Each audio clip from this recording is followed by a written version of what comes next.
As parents, we are constantly teaching our kids how to be independent, responsible people who can one day leave our homes. And that starts when they're very, very young, right? We're trying to teach them responsibilities when they're young that are age appropriate so that one day they have the full suite of responsibilities that it takes to run a home, right? And so if my son uses the last of the toilet paper, I'm teaching him that he needs to replace that roll for the next person coming.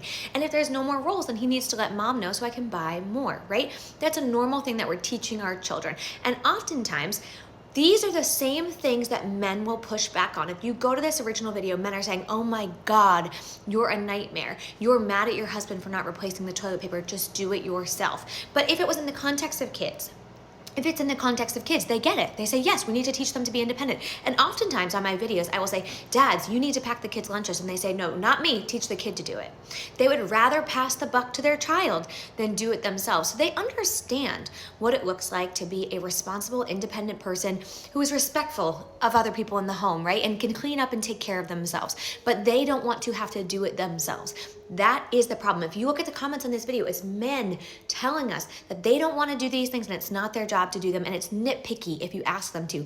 Yet, if their children were that disrespectful, I guarantee you they would be talking to their child about replacing the toilet paper, talking to their child about putting their own dishes in the sink. But if we expect it of them, then that's a no-go, apparently, right? And that's the frustrating thing about this conversation.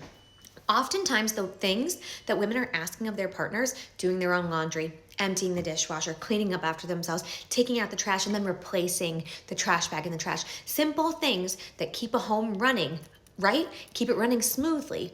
We're asking for simple things that men would expect their children to do. Men would expect their teenagers to do. Men would expect that the people in their house know how to do these things, but they don't want to have to do them themselves. That is the part that blows my mind. And that is why it's such a frustrating conversation to have, because it's not a big ask for me to look at my husband and say, hey, when you take out the last toilet paper under the sink, you need to replace it. That's not on me to be the one to monitor at all times. You did it. You can fix it. It's the same conversations I'm having with 6-year-olds in my house, right? So it's not nagging. It's not rude. It's not oppressive. It's not any of the things men like to make it out to be. It is a normal thing, right? To ask the people that you live with to be respectful of one another, to think of other people in their homes, not just themselves, to not rely on other people to do things for them. That is not abnormal to be asking of grown-ass men. We need to stop passing the buck to children and women so that men can get away with doing less work.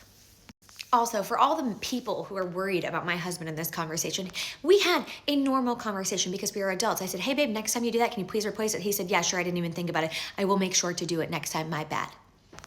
That was it.